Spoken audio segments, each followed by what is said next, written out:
Hello my friends. My name is Bot Mathematician, and this is Holomancer. We are very happy to see you all again. We are still broadcasting directly from the tent of the League of Explorers, right in the center of Uldum.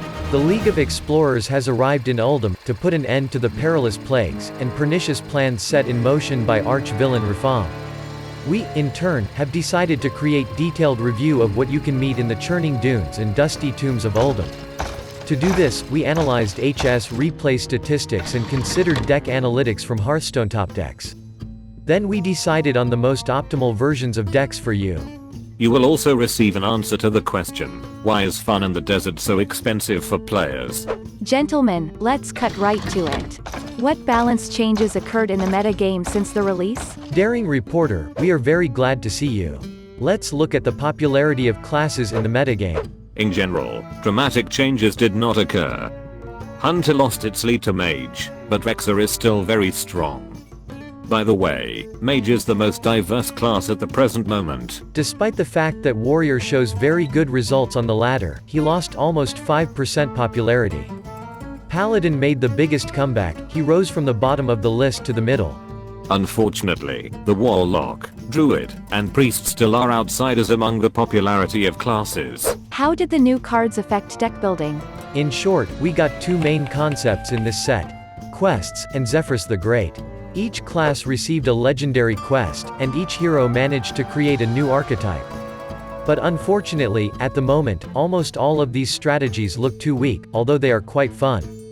Players continue to experiment and seek the best solutions, but so far without success. The Priest managed to create several archetypes, based on quest mechanics at once, and some of them look quite viable. The Mage, Warlock and Warrior were unable to use their quests effectively at all. To many players' surprise, Paladin's quest turned out to be one of the best ones after the release. This version of the deck costs 9,980 dust, and has a win rate of 58%. We got enough that the deck can consistently finish the quest around turn 5 to 6. And after that, the quest reward becomes really annoying. Getting two copies of reborn minions is one thing, it's good, but probably wouldn't win that many games. Far more appealing targets are Mechano Egg and Mechanical Whelp. On one hand, your opponent does not want to clear those, but on the other, he has to so you can't summon more. What about Zephyrus? How did this card change the game? This is a great question. Thank you. By far the most exciting card from the Saviors of Uldum set is Zephyrus the Great, a minion that has really pushed the envelope on what's possible in the digital card game. Exactly a year ago, there was a release of Whizbang the Wonderful, another incredible card. It seems that developers need a whole year to create a card with very complex mechanics. Zephyrus is the neutral tool for Highlander support, and gives you a chance to discover the perfect card for your specific situation if the no duplicates condition is met. The developers created the legendary characters of the League of Explorers for Highlander decks for 4 classes: Mage, Paladin, Hunter and Druid. Zephyrus the Great made Highlander decks viable. In addition, this card is so great that even the classes of the League of Evil began to use it for their evil intentions. Zephyrus is an excellent card and a wonderful way to have fun in the game. There's only one problem: this card alone is absolutely useless. You need to collect an incredibly large number of expensive cards for your Highlander deck to be competitive. There is only one exception to the rule: Murloc Paladin. But even this seemingly cheap deck will cost you from 7 to 10,000 dust depending on the version. Highlander Mage is definitely one of the best decks. Specifically, this version of the deck has more than 60% win rate. The only drawback of this deck is the high cost of almost 20,000 dust. Reno the Relicologist turned out to be an amazing tool in the archetype. Given its minion-heavy nature, a buffed Luna's Pocket Galaxy is extremely potent, and can often close out games as soon as turn 6 or 7. Before we announce the best decks so far, we want to do a short analysis of Uldum packs. According to the results of the first week, Saviors of Uldum is the most popular set in the game, with 25% popularity. In other words, every 4th card in the meta game is from this set. This is not a surprise for us, as players are happy to experiment, and seem to give preference to fun decks rather than effective ones. Here are the top 3 most popular legendary cards, and top 5 epic cards. The most popular legendaries are Zephyrus the Great, Siamat and King Fiorus. This trio is often used in Highlander decks. Currently 93 out of the 135 cards introduced are being used in competitive play. This means that 69% of the cards are involved. On the screen you can see the number of cards, which are distributed by rarity. 11 epic cards have more than 1% popularity so far. The popularity of all legendary cards is 35%. Currently 20 out of the 23 legendary cards are used, with varying popularity in meta decks, and 17 of them have more than 1% popularity. Tell us a little about pack benefits. Okay Dora. Listen. We have created a special indicator, which can help you imagine how many useful cards you can get in your pack. Potential benefit of pack buying is affected by popularity of cards in the meta game, and drop rate of these cards. At the moment, this set has the highest potential benefit ratio in the game. Potentially, your first pack will bring you 3 or 4 useful cards out of 5. After the 50th open pack, you will get about 1 useful card out of 5. After the 100th pack, you have the opportunity to find only 1 useful card in your next 5 packs. Now let's take a quick look at the most effective decks. Be attentive, each of these decks can potentially receive a nerf in the next few days. Control Warrior is an unquestionable number 1 when it comes to win rates. The deck has only changed a little compared to its Rise of Shadows version. Militia Commander was replaced by the new Restless Mummy. We also got a small taunt package. Highlander Hunter is one of the best decks on the ladder. This deck is also very expensive, as it uses 3 new legendary cards. This version of the deck costs 13,900 dust, and has a win rate of 60%. Murloc Shaman didn't really get any new tools, except Mermi, the new reborn Murloc. This deck does not use legendary cards at all, and this is its main advantage, it only costs 2,920 dust. For this price, you get a deck that in most cases is trying to punish early experimental builds.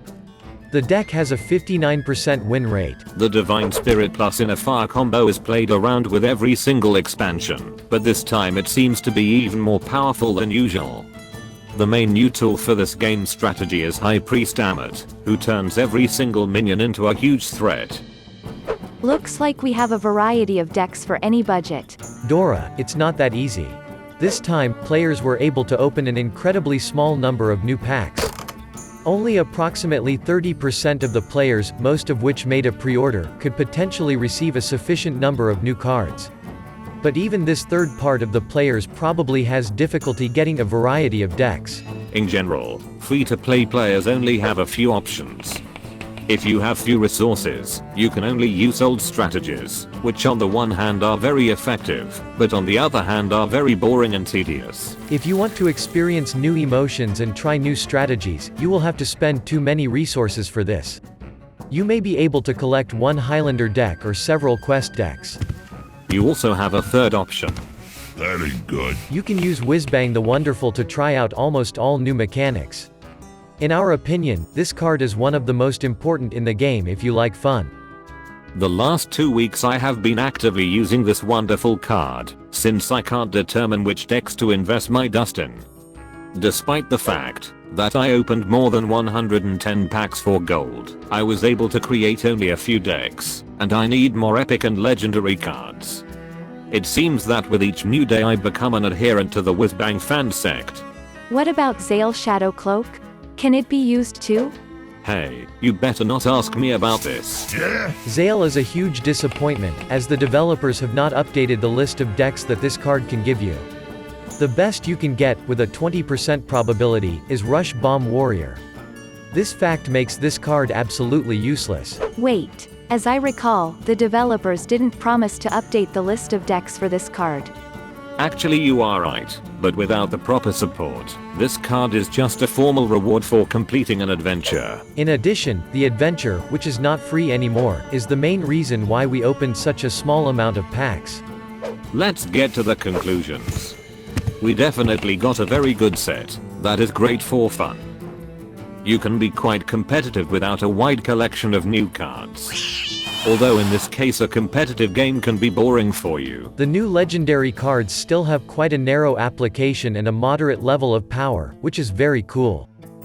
Fun in Hearthstone is the most important part of its gameplay. In addition, we want to remind you that according to the results of our surveys, more than 63% of players think that fun is more important than victory.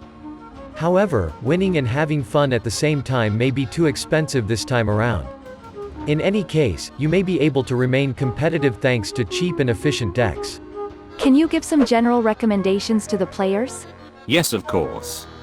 First, please don't hurry to craft a new cards. Wait a little time. Balance changes should happen soon.